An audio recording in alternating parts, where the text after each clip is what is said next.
Marvin slept late the next morning, exhausted from the events of the last few days. When he finally awoke, his mother was at his bedside smiling. "Marvin, Papa and I thought of a nice outing for you today. Something to take your mind off things. Edith, Albert, and Elaine are going to join us for a picnic in the solarium. We haven't been there in weeks, and it will lift your spirits, darling.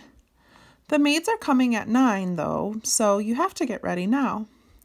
At the far end of the Pompadays' apartment was a small, bright, glassed-in sun porch filled with flowering plants. It was the Beatles' only regular experience of nature, and it was especially appealing in winter, when the exotic greenery and sweet-smelling blossoms offered respite from the cold gray days unfolding beyond the apartment windows. Since it was too far for an easy day trip, the Beatles usually waited till Tuesdays when the maids came, catching a ride on the underside of the vacuum cleaner canister. The maids were in the regular habit of cleaning the kitchen first and then the solarium because they both sported tile floors that required a particular vacuum attachment. Usually the prospect of a day in the solarium would have thrilled Marvin, since it was a veritable amusement park for young Beatles. But today it just seemed a distraction from more important pursuits. "Okay," he said glumly, still thinking about James and the drawing. "Oh, Marvin, please! Cheer up. It will be fun. Have a bite of breakfast quickly. Bacon this morning. James must have missed the trash can when he scraped his plate. And we'll get going. Look, Elaine is here already." His mother returned to the kitchen, and Marvin rolled out of bed, rubbing his eyes as his cousin poked her head around the doorway. "Marvin, I can't believe you went to the museum without me. It sounds fantastic." "Well, scary, of course. I mean, very scary.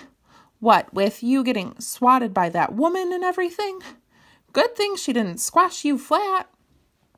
What if she mistook you for a mosquito? Kapow!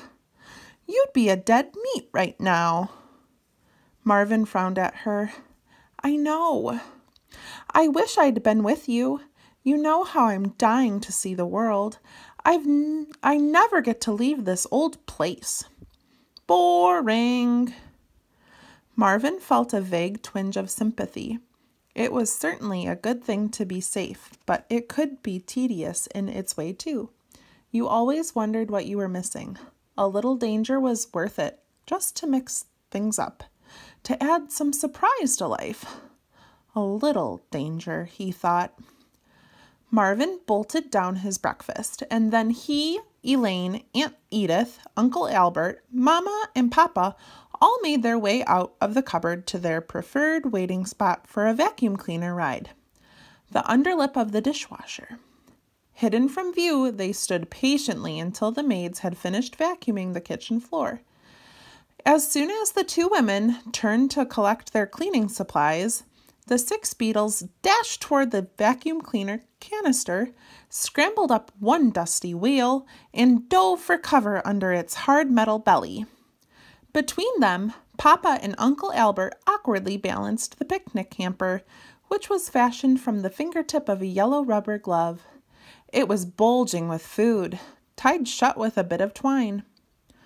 One of the maids gave the vacuum cleaner a tug, and it scooted easily across the kitchen floor, through the hallway, and across the living room rug to the solarium.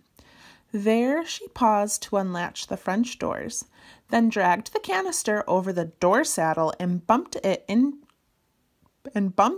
onto the terracotta tile.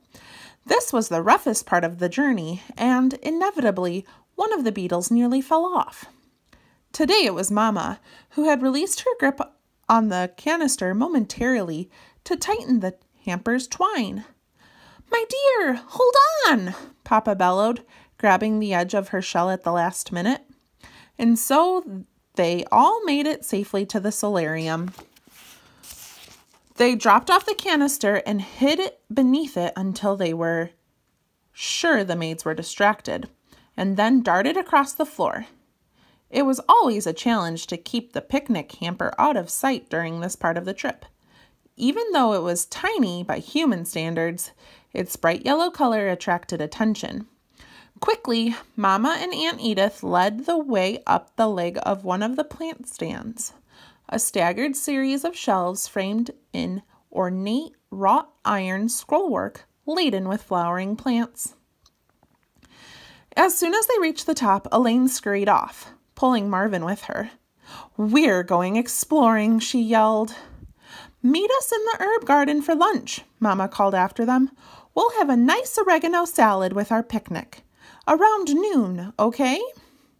"Okay, Mama," Marvin answered, diving under a lavender mum with Elaine. The solarium was full of diverting entertainment for Marvin and Elaine. Elaine liked to start at the box of geraniums, where Mrs. Pompaday kept her metal gardening spade.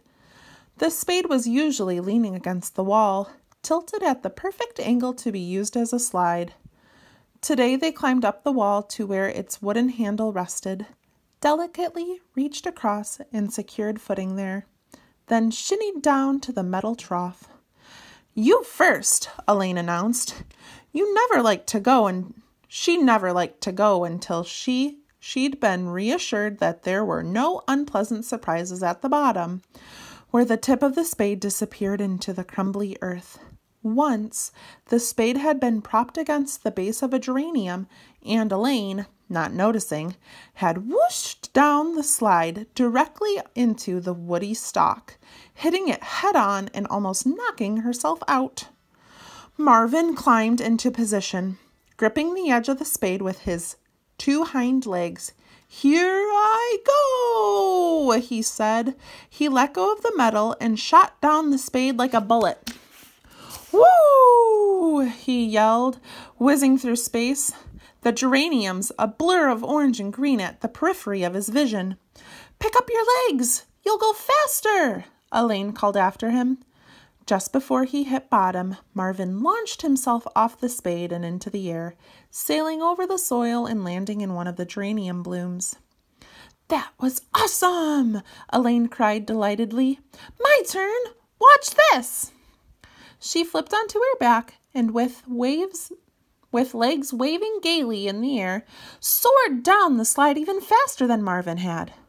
Although, he noted, she had insufficient leverage to fly off the bottom, so she crashed instead, thudding into the earthen hollow at the base of the spade. "Good one," he called approvingly. "Let's do a train," Elaine suggested. They climbed to the top of the spade and linked themselves, with Marvin's hind legs grasping Elaine's front ones, and off they went, faster than fast, with their double weight propelling them down the slide. They spent most of the morning coming up with variations on this theme: the double-decker, one on top of the other, the spinning teacup, both sitting upright with all 6 legs linked, the double belly flop, side by side, front legs touching, launching off the top of the spade into midair. Finally, they sunk into soft earth, thoroughly exhausted. "Is it lunchtime yet?" Elaine wanted to know. "I'm starving." "Me too," Marvin replied. "But look at the clock." The blue and green wall clock, decorated with a ceramic relief of morning glories, hung on the opposite wall between the large windows.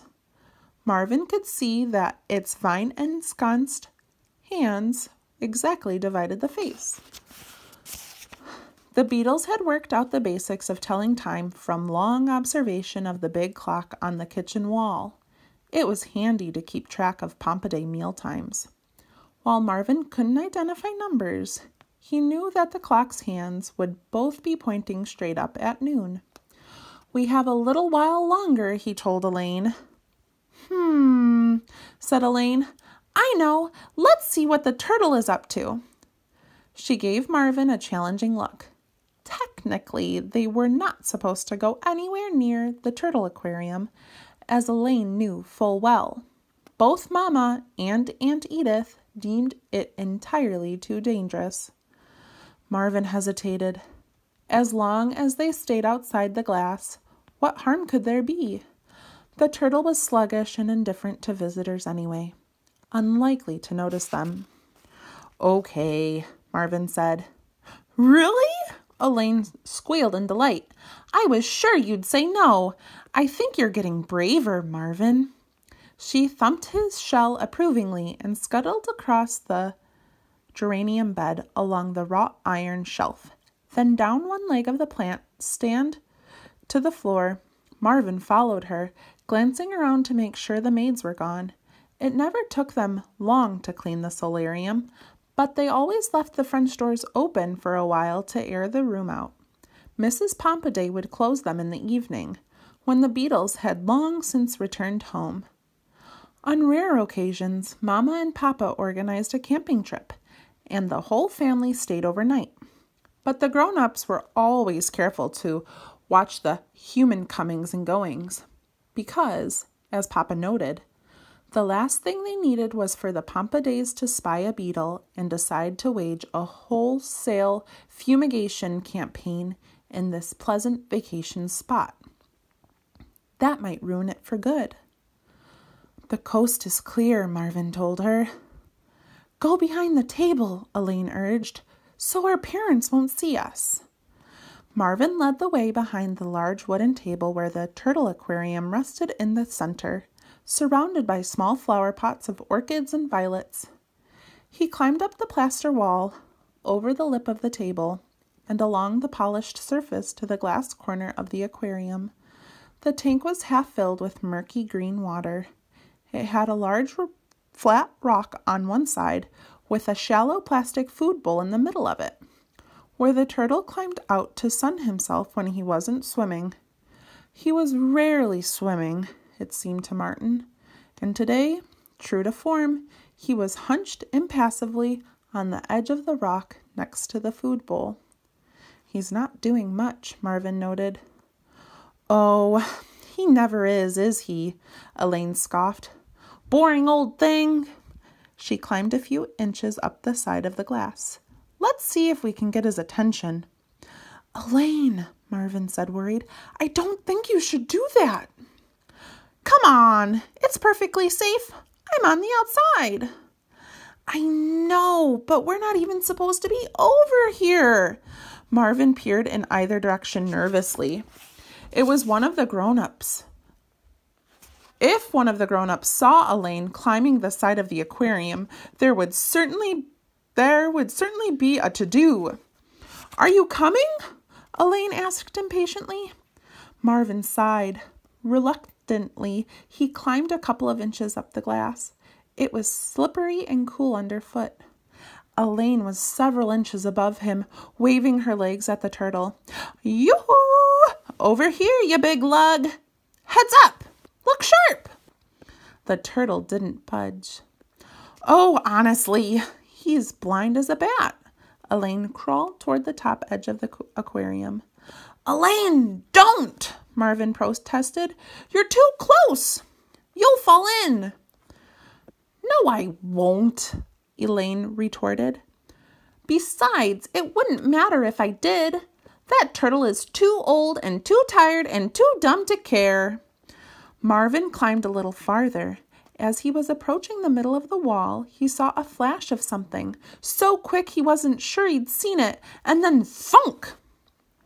The side of the aquarium shook with a force that threw him to the ground. Why, that sly old thing, Marvin thought. The turtle must have spotted him after all. He'd lunged at the wall of the tank, not realizing Marvin was on the other side, out of reach, and now thrashed through the water along the wall of the tank, his sleek head moving back and forth. Did you see that? Marvin called to Elaine. He crawled back up the wall of glass. When she didn't answer, he looked up. Elaine was nowhere to be seen. Elaine! Marvin shouted. Maybe when the turtle rammed the glass, she'd fallen over backward too. He clung to the glass and looked around, scanning the round, furry leaves of the violets, the pale orchid blossoms. Elaine, where are you? Still no response. Marvin, increasingly frantic, climbed farther up the side of the aquarium for a better view. Elaine! Then he saw her. She was floating on her back in the water below, perfectly still, while the turtle dove and surfaced nearby.